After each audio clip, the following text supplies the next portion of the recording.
and we're here to talk with you about Speed the Light. Sarah, can you tell us what Speed the Light is all about? Yeah, it's about transportation, communication, and now compassion ministries for missionaries.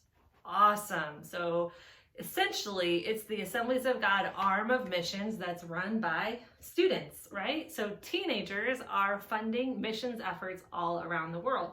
And they focus those missions efforts in the areas of communication. Can you explain that to us? Yeah, so that would be things like puppets and fun props to teach people about the gospel, and also things like electronics and sound systems.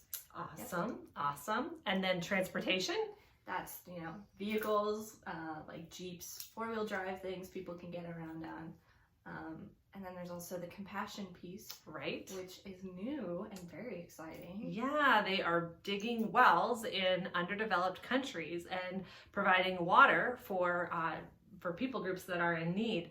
One of the pieces that's so interesting about that, though, is that they are digging these wells in places that are strategically located next to churches. And so when they'll walk 4 miles to get to a clean water source, they find a church there as well. And so I just think that's so exciting because we're contributing to a system that meets a physical need, but then also meets a greater spiritual need, and so that's super exciting.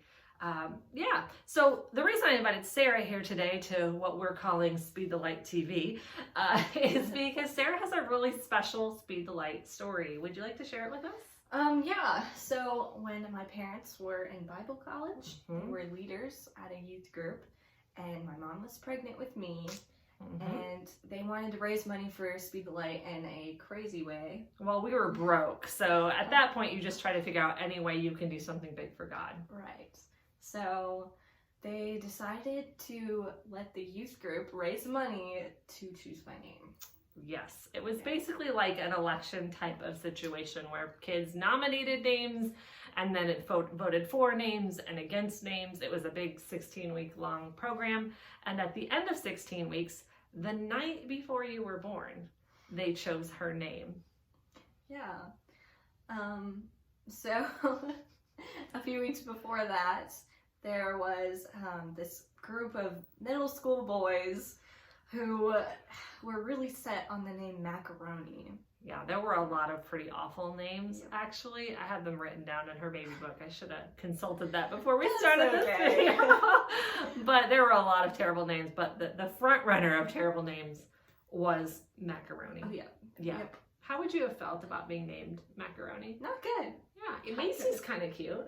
I mean, yeah, but your birth certificate would still say Macaroni. So that's true. Great. That's true. You go to vote or get married or something, it would be awkward. Yeah. Yes. So how do you feel about the name that you did get? It's nice. It's a good name. I think it suits me. It's a classic. Yeah. Yeah. Good. Actually, even that is neat because the young man that chose Sarah's name, ultimately, it came down to the student that gave the most money, and he gave the most money through that entire pledge drive and or that entire giving campaign, and he named you Sarah after his sister named Sarah, and I believe they're kids of missionaries, this brother and sister were, and so that was just really, really special. So it's neat because you've had kind of an ongoing interest in missions, and then it's also neat because we realize that we can do something really big for God no matter how small we are.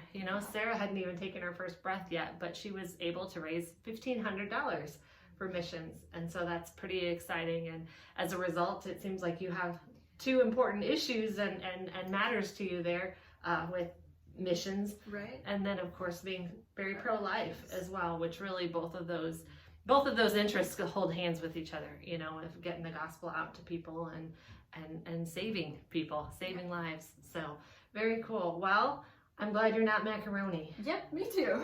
We did hold back a reserve there of if her name had been chosen Macaroni, we would have picked her second name, her middle name, and called you by that. So, but Sarah works really well. I think so. Thanks for being with us today, Sarah. I appreciate your willingness to share your story, and we hope to tune in with you again with Speed the Light TV sometime soon.